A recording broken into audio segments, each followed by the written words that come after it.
देख लीजिए दोस्तों, आरआरबी एएलपी टेक्नीशियन का क्वेश्चन जो कि मॉडल प्रैक्टिस सेट 1 मैं कराने जा रहा हूं। इसमें सिर्फ मैं ऑब्जेक्टिव कराऊंगा और जो भी न्यूमेरिकल रहेगा आप लोग ही बनाइएगा, ठीक है। इसमें सिर्फ मैं ऑब्जेक्टिव कराऊंगा सेट, सिर्फ एक सेट के रूप में, जो कि नेगेटिव मार्किंग लेके भी चलना है 3 पर 1, और जो आपको चेक करना है कि कितना सही हो रहा है कितना गलत हो रहा है। हर एक संडे को मैं एक प्रैक्टिस सेट लाऊंगा इसी प्रकार से, ठीक है। तो चलिए ज़्यादा समय न लेते हुए इस वीडियो को चालू करते हैं। जिसका पहला क्वेश्चन है, देख लीजिए। पहला क्वेश्चन है कि चालन वृत्त को थोड़ा सा बड़ा मैं कर लेता हूं, देख लीजिए। चलिए देख लीजिए कि चालन वृत्त के भीतर विद्युत अभिवाह या क्षेत्र तीव्रता कितनी होती है, यानी इसकी क्षेत्र की तीव्रता पूछ रहा है। ए ऑप्शन में है 0, बी ऑप्शन में एक समान, सी ऑप्शन में अधिकतम, डी ऑप्शन में है न्यूनतम। तो दोस्तों इसका सही यानी करेक्ट आंसर हो जाएगा 0, यानी ऑप्शन नंबर ए, ठीक है। अब चलते हैं सेकंड क्वेश्चन की ओर, ध्यान से समझिएगा। अगला क्वेश्चन है, देख लीजिए, थोड़ा और बड़ा कर देता हूं, चलिए देख लीजिए। अगला है कि अदिश स्केलर फंक्शन की प्रवणता का परिमाण है। पहला ऑप्शन है यानी ए ऑप्शन है सदिश स्केलर फंक्शन, बी ऑप्शन है सदिश वेक्टर फंक्शन, सी ऑप्शन है चरम फंक्शन और डी ऑप्शन है आवधिक फंक्शन। तो दोस्तों इसका करेक्ट आंसर हो जाएगा ऑप्शन नंबर बी। और अपना देख लीजिएगा कौन सा सेट हो रहा है, ठीक है। तो चलिए अगले क्वेश्चन की ओर चलते हैं, ध्यान से देखिएगा। अगला क्वेश्चन क्या कह रहा है कि यदि विद्युत क्षेत्र में परावैद्युत रखा जाए तो क्षेत्र की क्षमता क्या होगा, बढ़ती है कि घटती है कि वही रहती है कि शून्य हो जाती है। तो इसका करेक्ट आंसर आप बताइए। चलिए मैं ही बता देता हूँ, इसका करेक्ट आंसर बी हो जाएगा, यानी घटती है। चौथा क्वेश्चन है कि निम्नलिखित में से कौन सा नियम करंट वहन करने वाली तार की 2 लूपों के द्वारा अनुभव बल से संबंधित है। ए ऑप्शन है कूलॉम का नियम, बी ऑप्शन है एम्पियर का नियम, सी ऑप्शन है न्यूटन का नियम और डी ऑप्शन है मैक्सवेल समीकरण का नियम। तो दोस्तों इस तरह के क्वेश्चन जब भी नियम करंट से रहता है तो हमेशा एम्पियर का नियम होता है, यानी ऑप्शन नंबर बी, ठीक है दोस्तों। चलिए चलते हैं नेक्स्ट क्वेश्चन की ओर। चलिए देख लीजिए अगला क्वेश्चन क्या कहता है। अगला क्वेश्चन है एसी करंट वोल्टेज को प्रेरित कर सकता है क्योंकि इसमें होता है। ए ऑप्शन में स्थिर चुंबकीय क्षेत्र, बी ऑप्शन है परिवर्ती चुंबकीय क्षेत्र और सी ऑप्शन है प्रबलतम चुंबकीय क्षेत्र और डी ऑप्शन में उच्च चरम मान।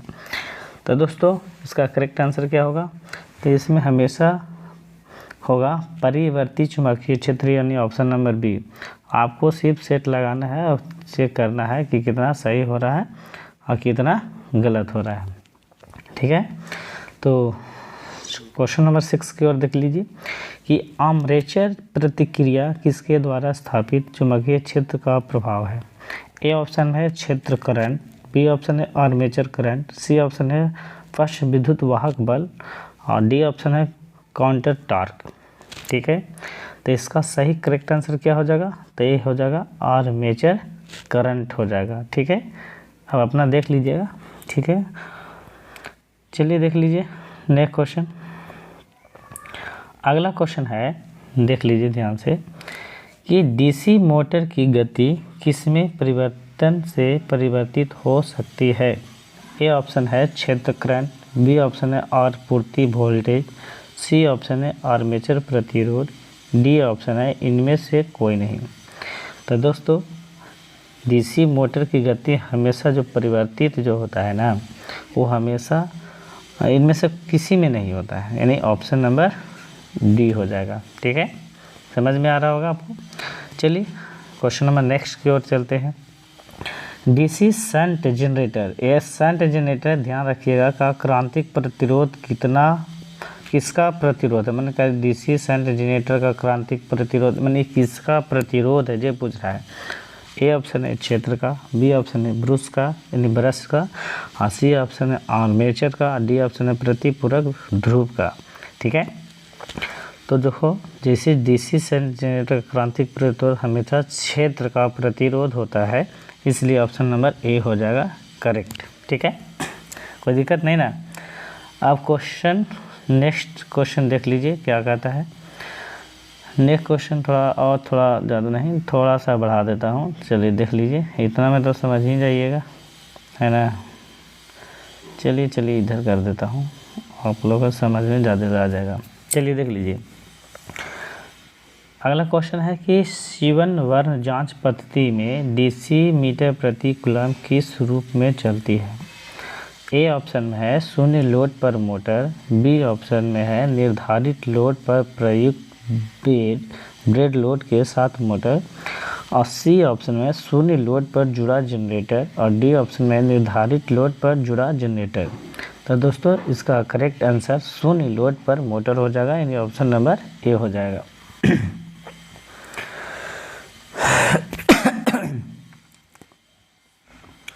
चलिए नेक्स्ट क्वेश्चन देख लीजिए, अगला क्वेश्चन क्या कर रहा है। 3 फेज प्रेरणी मोटर द्वारा विकसित टार्क किसके बराबर है। ए ऑप्शन में रोटर में त्राम क्षय, बी ऑप्शन में है कुल विकसित यांत्रिक पावर, सी ऑप्शन है रोटर में स्थानांतरित वायु अंतराल पावर, और डी ऑप्शन में रोटर क्षय घटाकर रोटर में पावर इनपुट। तो दोस्तों सही सही बताइए क्या आंसर होगा। तो इसका करेक्ट आंसर डी होगा, रोटर क्षय घटाकर रोटर में पावर इनपुट। ठीक है, चलते हैं नेक्स्ट क्वेश्चन देख लीजिए। पावर की रुपये प्रति यूनिट में पावर संप्रेषण की लागत किसके समानुपाती होती है। भी के, Q1 बटा भी के, Q1 बटा भी स्क्वायर के, Q1 बटा भी क्यू के। तो दोस्तों ये 1 बटा भी के समानुपाती होती, मतलब कि समानुपाती होती है। अगला क्वेश्चन देख लीजिए, टावरों के बीच संप्रेषण लाइन किसकी आवृत्ति ले लेती है। ए ऑप्शन में है परवलय, बी ऑप्शन में अति परवलय, सी ऑप्शन में कैटेनरी, और डी ऑप्शन में वृत्त की चाप। तो दोस्तों इसका करेक्ट आंसर हो जाएगा सी, यानी कैटेनरी। आपको चेक करना है कि कितना मेरा सही हो रहा है, कितना गलत हो रहा है। ठीक है, मैं पहले भी बता चुका हूँ, ये सिर्फ ऑब्जेक्टिव रहेगा, इसमें सोल्यूशन नहीं कराएंगे, आपको सिर्फ चेक करना है। नेक्स्ट क्वेश्चन देख लीजिए, किसी वितरण लाइन में सबसे ऊपर वाला तार होता है, पहला न्यूट्रल तार होता है कि अर्थ तार होता है कि फेज तार होता है कि इनमें से कोई नहीं। तो जब भी हमारा लाइन रहता है 3 फेज होता है, ठीक है, तो उसके ऊपर वाला हमेशा तार अर्थ वायर होता है, यानी अर्थ तार, इसलिए इसका करेक्ट आंसर क्या हो जाएगा, बी हो जाएगा। ठीक है, अब अगला क्वेश्चन क्या कर रहा है, देखिए ध्यान से कि पावर लाइन प्रणाली में तापीय सुरक्षा स्विच किससे बचने के लिए दिया जाता है। इसमें पूछ रहा है किससे बचने के लिए दिया जाता है। पहला ऑप्शन है अति भार, बी ऑप्शन में है ताप बढ़ोतरी, सी ऑप्शन में है शॉर्ट सर्किट, और डी ऑप्शन में अति वोल्टता। ध्यान से समझिएगा, इसका करेक्ट आंसर अति भार के लिए दिया जाता है। ठीक है, इसलिए ऑप्शन नंबर पहला हो जाएगा। चलिए नेक्स्ट क्वेश्चन देख लीजिए, सीरीज रिएक्टरों में सामान्यता होता है। पहला ऑप्शन में न्यून प्रतिरोध, बी ऑप्शन में है उच्च प्रतिरोध, और सी ऑप्शन में न्यून प्रतिबाधा, और डी ऑप्शन में उच्च प्रतिबाधा। तो दोस्तों इसका करेक्ट आंसर क्या होगा बताइए आप। तो न्यून प्रतिरोध होता है सीरीज रिएक्टरों में हमेशा सामान्यता, इसलिए ऑप्शन नंबर ए हो जाएगा। देखिए इसमें वका के नहीं ध्यान देना, एकदम आराम आराम से चलेंगे हम लोग। ठीक है, ताकि अच्छा से इसका जो भी मैथ ये सब जो रहेगा मैं मतलब कि सेम टू सेम मतलब वीडियो दे दूंगा। ठीक है, चलिए अगला ए देख लीजिए, ये न्यूमेरिकल से क्वेश्चन आ गया है। कुछ ऐसे न्यूमेरिकल रहते हैं जो मैं सजेशन करूंगा ताकि आप बना सकें। ठीक है, चलिए देख लीजिए, अगला है कि 8 चरणी तुल्यांकाली त्रिआधारी गणक में यदि हर एक FF कोर ट्रिगर हो और 15 NS की प्रसरण देती हो, 15 NS की प्रसरण देती हो, तो घड़ी स्पंद के अग्रवर्ती कोर से FF आउटपुट के अंतिम चरण में सहसंबंधित परिवर्तन होने तक कुल देरी टाइम कितनी होगी। तो यहाँ से देखिए क्वेश्चन पूछा है कुल देरी टाइम कितनी होगी, तो इस 15 में 8 का मल्टीप्लाई कर दीजिएगा, तो इसका करेक्ट आंसर हो जाएगा 120 न्यूटन सेकेंड। ठीक है, कुछ ऐसे रहते हैं कि आप बना सकते हैं, कुछ ना भी बना सकते हैं। तो आप देखिए कुछ न्यूमेरिकल रहेगा जो मैं सजेशन कर दूंगा। चलिए अगला क्वेश्चन की ओर चलते हैं। अगला क्वेश्चन देख लीजिए, जॉनसन गणक विन्यास में 10 से विभाजित को या विभाजन को क्रियान्वित करने के लिए कितने FFS की आवश्यकता होती है? तो इसका करेक्ट आंसर क्या हो जाएगा? तो इसका करेक्ट आंसर हो जाएगा आपका बी, यानी 5 FF सेकेंड। ठीक है, अगला देख लीजिए, अगला क्वेश्चन है, थोड़ा इसको और भी बढ़ा देता हूँ। चलिए ठीक है, अगला है कि 74194 IC इंटीग्रेटेड सर्किट इसको बोलते हैं। रजिस्टर में 4 बिट्स को समानांतर लोड करने के लिए कितनी घड़ी स्पंद की आवश्यकता होगी? 1, 4, 2, 8। तो इस तरह के क्वेश्चन में हमेशा एक ही होता है, इसलिए करेक्ट आंसर ए होगा। तो चलिए अगले क्वेश्चन की ओर देखते हैं। अगला क्वेश्चन देख लीजिए, बुलिये फलन AB plus A plus B plus C को लागू करने के लिए नैंड गेटों की आवश्यक संख्या होगी 0, 3, 6, 7। क्या होगी? तो हमेशा क्या होता है? 0 होता है, यानी ऑप्शन नंबर 1 होगा। ठीक है, अगला देख लीजिए, किसी वलय दोलित्र में 5 इन्वर्टर है, यह 1 मेगाहर्ट्ज की आवृत्ति पर कार्य कर रहा है, प्रति गेट संचरण विलंब होगा। यह है 200 pascal second, 200 newton second, 200 metre second और 200 यूरो सेकेंड। तो इसका करेक्ट आंसर होगा, तो ए 200 पास्कल सेकेंड होता है और न्यूमेरिकल है, तो इसको बना लीजिएगा। कुछ मैंने बताया था कि मतलब न्यूमेरिकल बता सकता हूँ। चलिए अगला है, देख लीजिए कि एक चुंबकीय ड्रम में 50 सेंटीमीटर की परिधि और 1000 बीट्स प्रति सेकंड का पैकिंग घनत्व है। यदि इस ड्रम में 40 ट्रैक हो तो इस ड्रम की सतह में अधिकतम कितनी बीटों की संग्रह किया जाता है? तो जब भी अधिकतम पूछे, ध्यान से समझिएगा, जब भी यहाँ से अधिकतम बीटों की संग्रह संख्या पूछ सकता है तो हमेशा सफ़े में गुना कर दीजिएगा आपस में। तो 3 0 और 3 2 5 0, तो ऐसे 5 के बीच 6 0 होना चाहिए। तो 6 0 कहाँ है? इसमें है, यानी ऑप्शन नंबर डी हो जाएगा। ठीक है, चलिए अगला क्वेश्चन देखते हैं। 6 बिट ए प्रति डी कन्वर्टर में अधिकतम परिशुद्ध आपूर्ति वोल्टेज 1.20 वोल्ट है और 1001110 की कितनी वोल्ट दर्शाता है? तो ए भी न्यूमेरिकल से क्वेश्चन है। ठीक है, तो ए भी आप कर ही सकते हैं, तो इसका मैं आंसर बता देता हूँ। इसका करेक्ट आंसर ऐसे डी होगा। ठीक है, चलिए नेक्स्ट क्वेश्चन देख। यदि I प्रति P माइनस 50 वोल्ट से प्लस 50 वोल्ट तक परिवर्तित हो तो 10 बिट D प्रति A कन्वर्टर में लघुत्तम O प्रति P परिवर्तन अथवा 1 LSB में परिवर्तन कितनी होगी? ये भी न्यूमेरिकल का क्वेश्चन है। इसका करेक्ट आंसर ऐसे ऑप्शन नंबर डी होगा, आप इसको बना लीजिएगा। चलिए अगले क्वेश्चन की ओर चलते हैं। अगला क्वेश्चन देख लीजिएगा, क्या कि निम्नलिखित में से किसमें CPU प्रोग्राम को निष्पादित कर सकता है? ये पहला ऑप्शन में है असेंबली भाषा में, बी ऑप्शन है पोडस अधिकारी संख्या में, सी ऑप्शन है सांकेतिक भाषा में और डी ऑप्शन में द्विआधारी में। तो दोस्तों इसका करेक्ट आंसर, इसका भी आंसर डी ही होगा, यानी द्विआधारी में। चलिए क्वेश्चन नंबर 25 देख लीजिए। एक ट्रांजिस्टर का उत्सर्जक सामान्यतः अत्यधिक मादित किया जाता है क्योंकि इसका ऑप्शन नंबर इधर नेक्स्ट में है। चलिए देखते हैं नेक्स्ट में क्या है। चलिए इसको देख लीजिए, और नेक्स्ट में है, थोड़ा इसको बढ़ा देता हूँ। चलिए देख लीजिए, तो इसमें निम्न प्रतिरोध होना चाहिए। इसका करेक्ट आंसर डी हो जाएगा।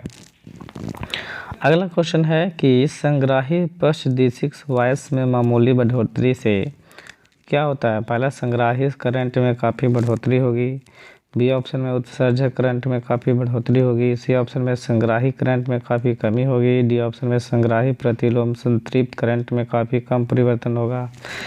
तो दोस्तों इसका correct answer option number D ही हो जाएगा। ठीक है, अब चलते हैं अगले क्वेश्चन की ओर। देख लीजिए अगला क्वेश्चन, थोड़ा इसको बढ़ाने की कोशिश करता हूँ, नहीं बढ़ रहा। चलिए कोई दिक्कत नहीं, चल देख लीजिए।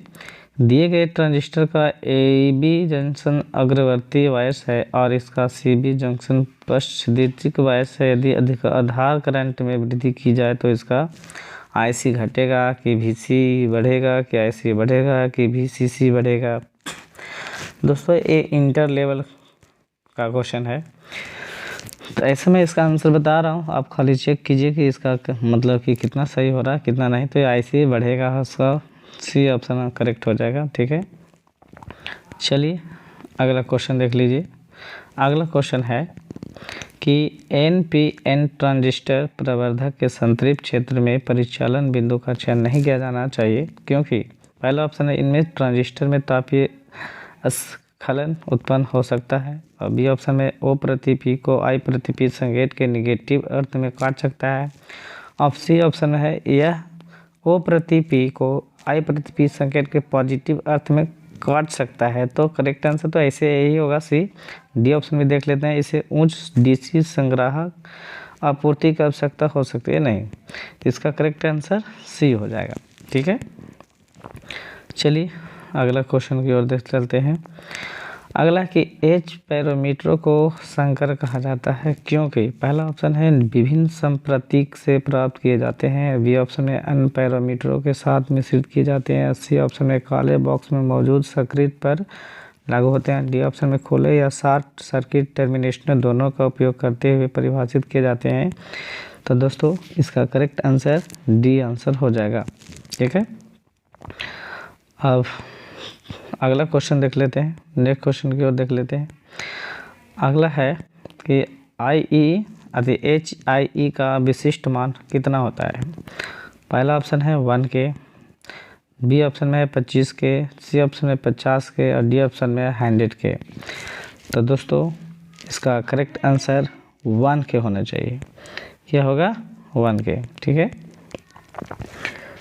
चलिए अगला क्वेश्चन देख लेते हैं कि एक ट्रांजिस्टर में HFE बराबर 27 है और इसका HFC कितना होगा।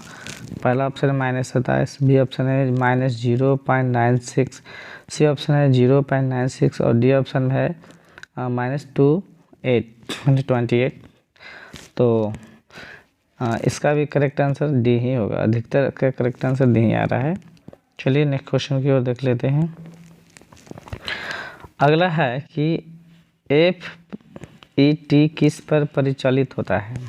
ठीक है, केवल मुख्य भाग पर, केवल अल्पपांश भाग पर, कि पॉजिटिव रूप से अवशोषित आयन पर, कि इनमें से कोई नहीं।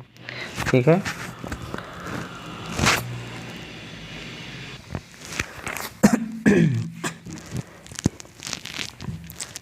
हेलो हेलो हेलो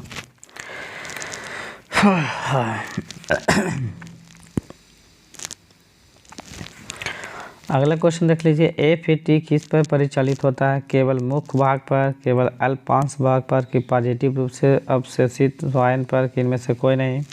तो दोस्तों इसका correct answer option number A हो जाएगा कि मुख्य भाग पर। ठीक है, कि JFET में यदि वोल्टेज VGS को अधिक नेगेटिव बनाया जाए तो चैनल चालकता घट जाएगी, इसका करेक्ट आंसर बी हो जाएगा। ठीक है, अब चलते हैं अगले क्वेश्चन की ओर, ध्यान से समझिएगा और अच्छे से समझिएगा।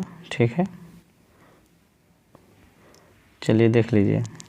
चलिए इसको इधर मैं कर लेता हूँ और थोड़ा इसको बढ़ा देता हूँ। ठीक है, अब चलिए सही है। अगला देख लीजिए। एक ट्रांजिस्टर सर्किट की DC भार लाइन होती है क्या।